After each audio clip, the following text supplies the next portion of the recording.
You are listening to Nebraska on Tap. This podcast will tap you into the Natural Resources District, managing Nebraska's water since 1972. Whether you are a farmer, rancher, or citizen of Nebraska, this podcast was made for you. Time to tap into this week's episode. This podcast is hosted by Heather Dismang and brought to you by the Middle Republican Natural Resources District.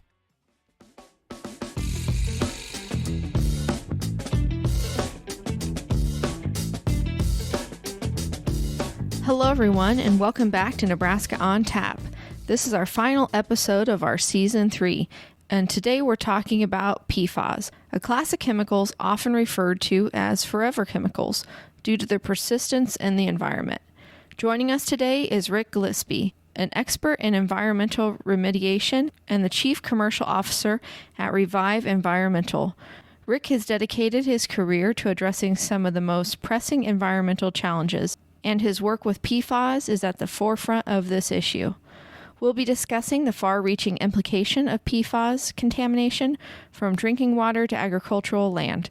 Rick will share his insights into the innovative technologies Revive is developing to combat this problem, including their groundbreaking supercritical water oxidization process.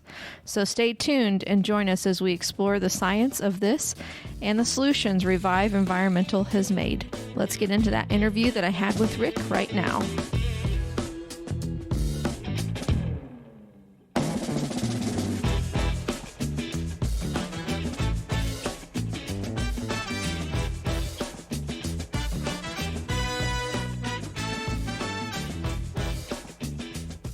Hi, hello, my name is Rick Gillespie. I serve as the Chief Commercial Officer for Revive Environmental. We're a firm that's focused on really making water safe through PFAS destruction. We serve a number of different markets, including landfill leachate, industrial wastewater, AFFF firefighting foams, being widely applied across the U.S. for a good purpose in providing firefighting services, but they contain a chemical named PFAS that we're transitioning away from. A little personal background on myself. I've been in the environmental remediation space for over 30 years.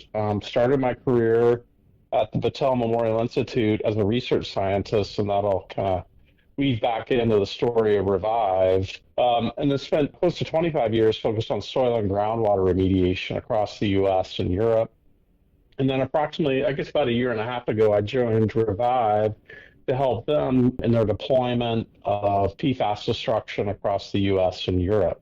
So what got you interested in creating clean water, and what is the reason for creating this technology that I brought you on to talk about today? Yeah, I think you have to always start with, what is PFAS? Often referred to as forever chemicals. This is a class of compounds that have been widely used in a number of different industries since probably the mid to late 40s. And the unique properties of PFAS in terms of its ability to be both hydrophilic and hydrophobic and be used in a number of different industrial applications has led to its widespread use in just about every facet of the commercial market, whether that's firefighting foams or in the chips we use in our cell phones or waterproof clothing, stain-resistant carpet, just a number of applications. It's one of those unique industrial compounds that's been widely applied. So I hear there's about 5,000 different types of PFAS? Yeah, it's probably closer to 10,000 different chemical compositions, which really makes PFAS a unique class of compounds as an environmental contaminant. And the real challenge you see with PFAS is not only are there a number of different formulations, these materials were engineered to be very persistent. And as a result, it's one of the few environmental contaminants that we've seen that really doesn't have a biological transformation process, meaning it doesn't naturally attenuate over time. And as a result, it's been very persistent. The other challenge of PFAS, it's accumulative in human tissue and the ecosystem. And then the final kind of really difficult part about it is it's been shown to be toxic at very, very low levels. So when you combine those three things, it's persistent, it's accumulative, and it's toxic at low levels. It's really driven environmental regulations to see how we can remove these from different systems. And really, the focus in the US has been on drinking water. How do we remove that direct exposure route through human consumption? Mm-hmm. And the half-lives of PFAS are what, like thousands of years, right? It can be depending on the chemical composition. So, the ones that most people associate with PFAS that you hear in the news is like PFOA or PFOS. Those are C8 compounds of PFAS that can really last for a long, long time. And as a result, think about your listeners, how does that manifest itself as a problem? It's estimated that nearly half the nation's drinking water is already impacted by PFAS.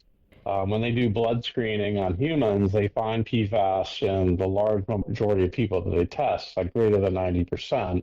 There's other challenges, like when I think about agricultural space. So, municipal water treatment, if it's impacted by water, they're generating biosolids. Those biosolids are often land applied as fertilizer. And often, there's been farms that have been passive receivers of PFAS that they just didn't know about. And so those types of challenges are where we're seeing a lot of the focus across the US is how do we reduce the amount of PFAS that's making its way into municipal water treatment plants to not only minimize the exposure to those people who are drinking the water, but then also looking to how do we reduce PFAS loading into the biosolids, kind of mix those two. With biosolids, you often see coming out of the municipal wastewater treatment plants. So both are sources for PFAS that regulators, both state, locally, and federal, are looking at ways to minimize and reduce those PFAS concentrations. Now, you guys have come out with some really awesome, groundbreaking technology to help turn that type of water with the PFAS in it into something without it. Can you tell us about that technology you guys are working on? Yeah, absolutely. So Revive was commercialized. We're a clean technology spin out from Battelle, which I mentioned earlier. So Battelle is one of the world's largest private research and development organizations. They're headquartered in Columbus, Ohio. They operate national labs for the Department of Energy across the U.S. And they have nearly a 100-year track record of technology development in a number of different industries. Battelle was really focused on how to solve the PFAS problem from a number of different angles. And as they looked at technology, one of the primary items they were looking at is how do we break the carbon-fluorine bond in these compounds to end the cycle of PFAS in the environment. And that led to the development of supercritical water oxidation, often referred to as SCWO, which uses high temperature and high pressure to create conditions where you could break that carbon-fluorine bond in PFAS.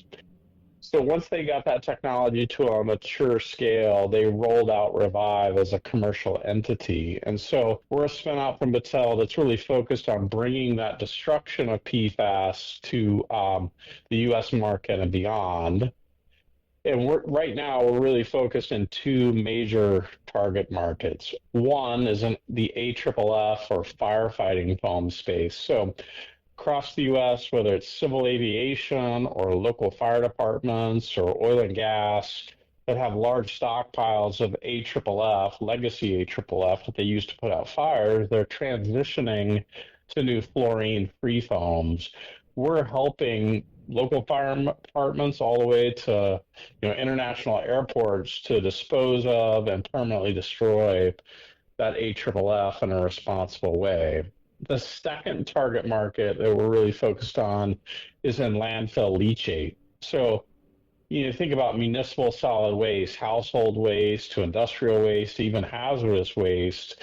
they're all receiving PFAS waste streams from a number of different sources. As we mentioned at the outset, whether that's stain-resistant carpet or your favorite waterproof jacket or your cell phone. There's just a number of different sources that end up being in the leachate from those landfills. And one of the issues that municipalities are really struggling and dealing with now across the U.S. is historically they've been taking landfill leachate into their municipal wastewater treatment plants and treating it for things like organics, potentially metals, not knowing that they were also receiving PFAS. And so we're seeing a number of municipalities across the U.S. that are going to those landfills and saying, hey, we can't take your leachate anymore. And so that's having a huge impact because in the U.S. alone, we generate approximately 8 billion gallons annually of landfill leachate, which the majority of is contaminated with PFAS. So Revive is really focused on helping those landfills to separate PFAS from their leachate, hyper-concentrating it using technology that we then destroy using supercritical water oxidation. I'm freaked out and fascinated all at the same time. And so you guys have a couple different products. You have the Annihilator, and then you have the GAC. Yeah, so that second technology is called GAC Renew. So I'll start with the PFAS Annihilator, which is really a trade name for supercritical water oxidation.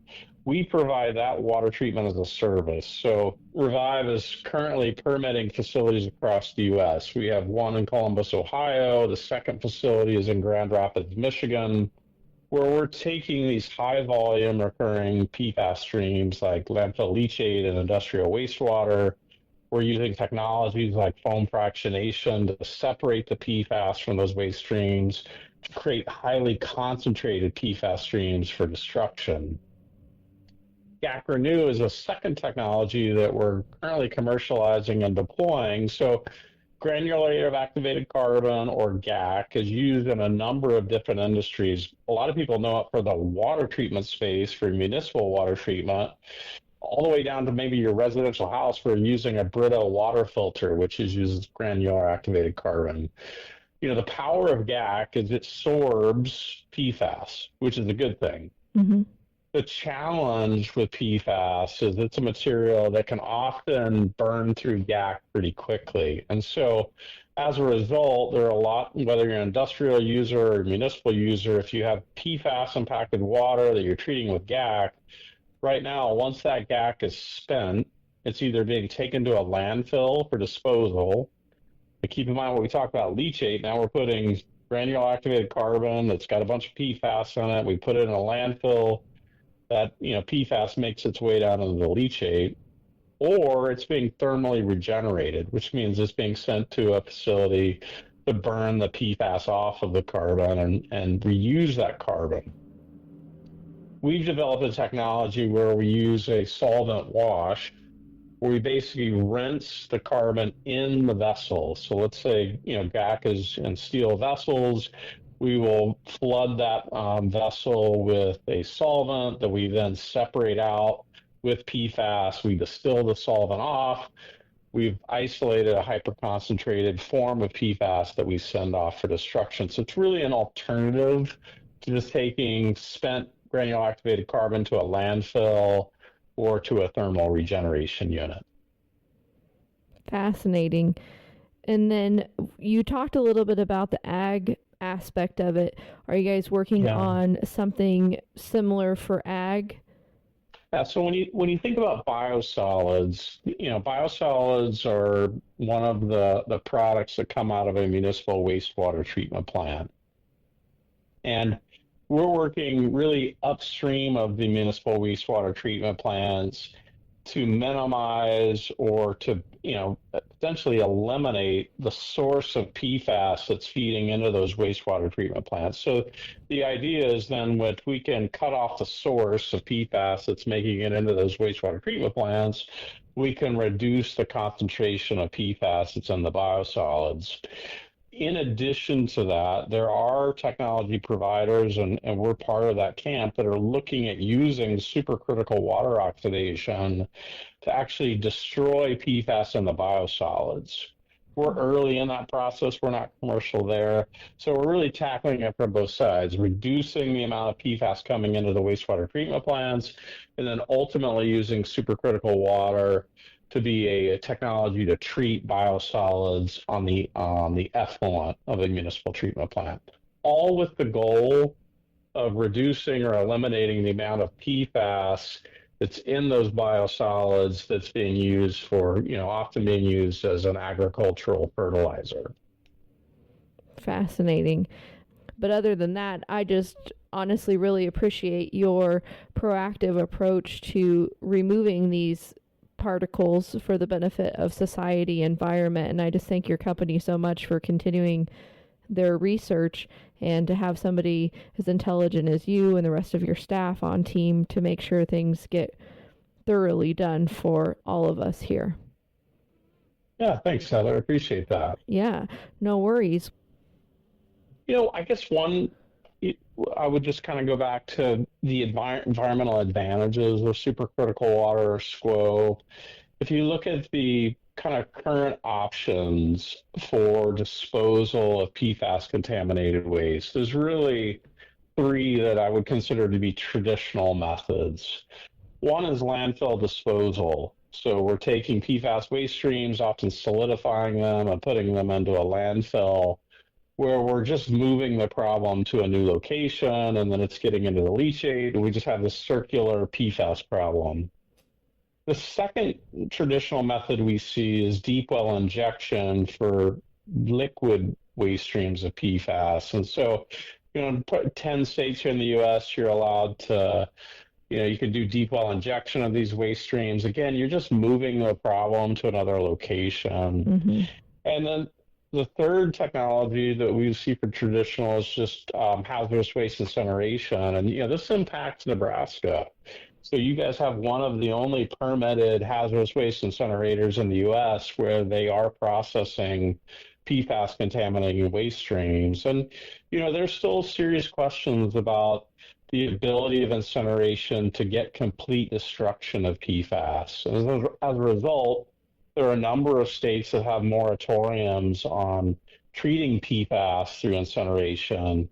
Even now, the Department of Defense has a moratorium. Now, they're evaluating taking that moratorium off for some of the soils containing PFAS challenges they're dealing with. But I do think it's important to provide options to communities where they say, look, could we use emerging technologies like SCWO to destroy PFAS, where the effluent of our systems is clean water? And so, like our plants in Columbus, Ohio, we're meeting drinking water standards for PFAS and the effluent discharge. So that's, you asked me at the beginning, why did I choose to get into the space? It really was to tackle one of the toughest environmental challenges we've ever faced. And I don't say that with hyperbole. PFAS is a really difficult compound. It's difficult to break down. As I mentioned, it's persistent and it's toxic at really low levels. And to bring technology where you can destroy these forever chemicals where they don't feel like forever anymore. We're actually breaking that cycle and making water safe for communities has been a really powerful impact, and one of the reasons I chose to join Revive. And so let me just talk briefly about AFFF for firefighting foams, because this has been probably the most rewarding part of being at Revive. Oftentimes environmental contamination, it's hard to wrap your arms around, right? I mean, contaminated drinking water is something we all want clean water. Contaminated groundwater is, kind of out of sight, out of mind, or contaminated soil. But the AFFF space, so firefighting foams, in local fire departments across the country, they have hundreds of thousands of gallons of these legacy AFFF foams that they know are dangerous, and they don't know how to dispose of them. And so one of the things Revive has been doing, so we're under contract with the state of Ohio to collect AFFF from all the local fire departments across the state. In that state, there were over 1,000 that have approximately 70,000 gallons. So set 1,000 fire departments with over 70,000 gallons of AFFF. And so we organized collection events across the state where fire departments would bring these legacy materials to our facility that we could then do proper disposal, destruction. And, you'd have firefighters and their families coming to those events to say thank you. Like, thank you for getting this out of our firehouses. Thank you for, being a responsible way of destruction.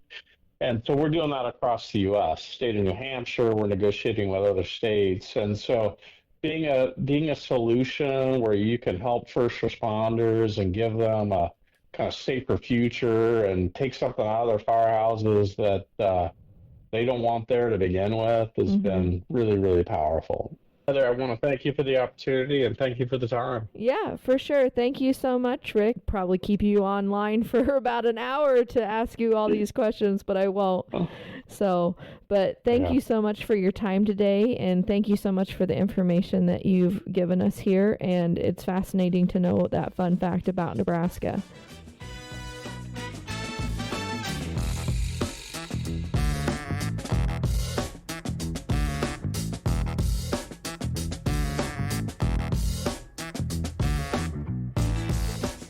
Well, that was quite an eye-popping conversation with Rick. And again, Rick, thank you so much for being our guest. It's truly wild to realize the extent of PFAS contamination and its potential impact on our health and environment. As we learn, these forever chemicals are incredibly persistent and their effects can linger for generations. It's encouraging, however, to see the innovative solutions being developed by companies like Revive Environmental. Their work in developing technologies to destroy PFAS is a significant step towards addressing this critical issue. As consumers, we can also play a role in reducing PFAS exposure by making informed choices about the products we purchase, such as opting for non-toxic alternatives. We can minimize our contribution to the problem, and additionally, staying informed and advocating. We encourage you to delve deeper into the world of PFAS and take action. Share this podcast with your friends and families, and let us work together to protect our planet and future generations. So stay in touch with us through social media, Facebook as Middle Republican NRD, TikTok, Instagram, X, Blue Sky, all is Nebraska on Tap. And until next time, have a good one. Bye-bye.